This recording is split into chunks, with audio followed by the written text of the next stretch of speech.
जय जगन्नाथ सांग मैंने शुभ सकाळ। आज सकाळु सकाळु पूरा कोहलिया पाग अच्छी। सकाळु उठिकी गाधेकी फ्रेश हो सारे। ठाकुर पूजा मोर सरला। आसन देखा कौन केमती रोषे आज कर डाली बस कलरा भजा है ये गोटे कौन तरकारी पखाल भात आम खाइबा। मत टे गरम खाइबा भल लगे सका कइया कंचा लगा रसुण को पाग कर दलाही चलतु।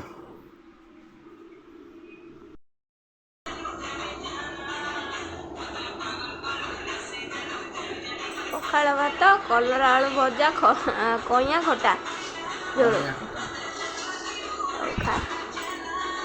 पखाल तो खाई ठंडा गरम भात खाइबे।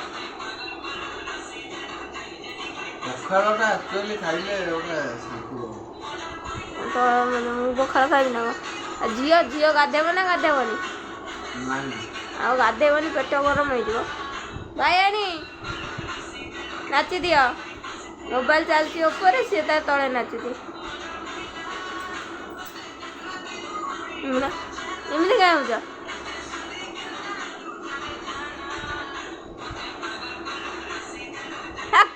कहीं देखना मैंने कहीदेलु मईना नाचे कहीदे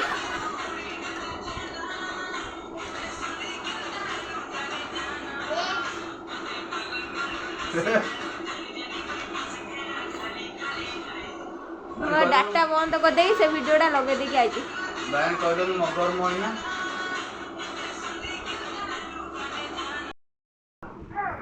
कुआड़े जीवा कुआड़े जीव बाबा संगे जीव ना बाबा तो नबनी नहीं कि चॉकलेट गोटे धर छादे गले आउ केंदी बने ना नहीं गले कांदी कंदी पिंदी जीवा कंदी पिंदी लागी से रहियो कौन आनी बाबा आनी आ मामा भाई कौन आनी बा गोटे अनानी अच्छी गोटे बिरयानी कुरकुरी ने खाई दो बिरयानी तादरे टमाटो सॉस गोटे पइथो बिरयानी कुरकुरी सेतिर गोटे ताकू दबो हो गे नाचो ना से कुरकुरी ताकू दबो बिरयानी खाइयो ताई कोन बिरयानी को आ कोन टमाटो सॉस बिरयानी नो कुरकुरी बागिया पस्तिबो सेरा भल लागे ताकू सेतिर गोटे दबो आ कोन की चॉकलेट कहबो ताकू दबो ना कोन भाई आनी बिरयानी बिरयानी कुरकुरी आनी जाउनु तू बाबा पळेले जदी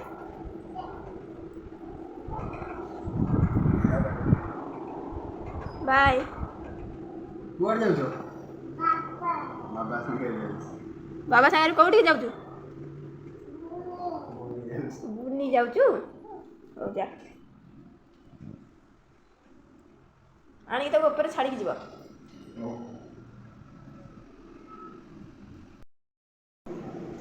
कुकुरे और चॉकलेट ले जे गाड़े सेटा नहीं मानेडा कुकुरे मामा कहते आने बिरयानी 5 रुपीस का बिरयानी नहीं है।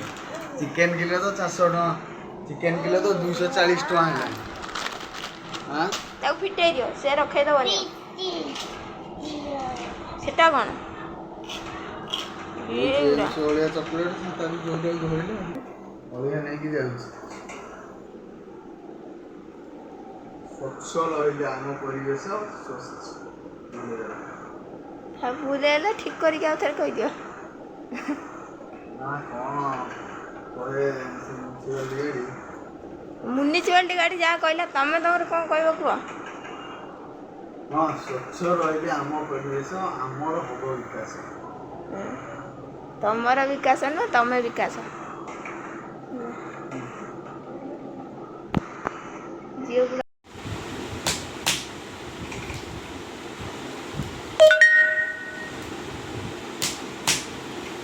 दुकान में सांग सांग पिटी दिखती केमती आम अभ्यास अच्छे कंटा टिके बंका हुए ना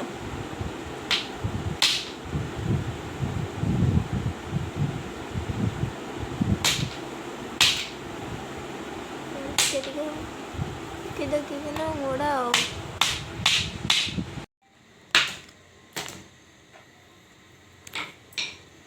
ଠାକୁରଙ୍କ ତ୍ରିଶୂଳ ଆଉ ଆମର ଠାକୁରଙ୍କ ଯେଉଁ ସର୍ପ ସବୁ ରେଡ଼ି ହେଇଗଲାଣି, ଖାଲି ଧୂପ ଦାନି ଲଗା ହେବ। ଆଉ ଆମର ଯେଉଁ ରହିଲା ଭାର ପାଇଁ ଇଏ ଟଙ୍ଗା ହେବ। ସବୁ ଭାର ପାଇଁ ଏବେ କ'ଣ ଏବେ ଟାଙ୍ଗିବ? ହଁ ସବୁ ରେଡ଼ି ସେଟ୍ ସାଟ୍ କରି ରଖିଦେବ। ଦେଖିବାକୁ 2 ସେକେଣ୍ଡ ଲାଗୁଛି, କିନ୍ତୁ ଆଗକୁ କଣ୍ଟା ବାଡ଼େଇ ସେଟ୍ କରିବାକୁ ମୋତେ ଅଧଘଣ୍ଟେ 45 ମିନିଟ୍ ଲାଗିଲା।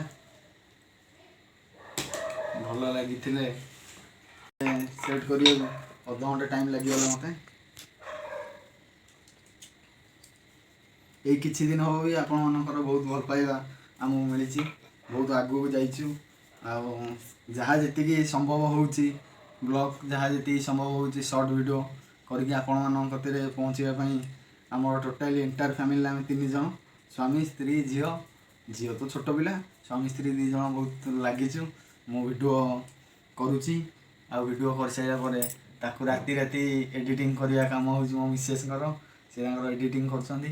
ଏଡ଼ିଟିଂ କରି କେମିତି ଭଲରେ ଭିଡ଼ିଓ ହେବ, ସେଥିପାଇଁ ବି ସିଏ ମୋତେ କୁହନ୍ତି ନାଇଁ କମେଡ଼ି ଭିଡ଼ିଓ ଏମିତି ହେଉଛି, ଆଉ ଟିକେ ଏମିତି କରିବା କି ନାହିଁ। ଆଉ ଲୋକମାନେ କେତେ କ'ଣ ରେସ୍ପଣ୍ଡ କରୁଛନ୍ତି, ଟିକେ ସର୍ଟ ଭିଡ଼ିଓରେ ଭଲ ଭ୍ୟୁଜ୍ ଆସୁଛି, ଆଉ ଲଙ୍ଗ୍ ଭିଡ଼ିଓରେ ଟିକେ ଯେହେତୁ ଆମର ସବସ୍କ୍ରାଇବର୍ ବହୁତ କମ୍ ଅଛନ୍ତି, ତେଣୁକରି ଟିକେ ଅଳ୍ପ ଭ୍ୟୁ ଆସୁଛି। ଆଉ ମୋ ଚ୍ୟାନେଲରେ ଯଦି ଆପଣ ନୂଆ ଅଛନ୍ତି ତାହେଲେ ମୋତେ ଟିକେ ପ୍ଲିଜ୍ ସବସ୍କ୍ରାଇବ୍ କରନ୍ତୁ। ଆଉ ଆଗକୁ ମୁଁ ବହୁତ ସର୍ଟ ଭିଡ଼ିଓ ସହିତ ଲଙ୍ଗ୍ ଭିଡ଼ିଓ ବି ଆସିବ। ବୋଲବମ୍ର ହଉ କି ଅନ୍ୟାନ୍ୟ କୌଣସି ସ୍ପେଶାଲ୍ ଅକେଜନ୍ଲି କୌଣସି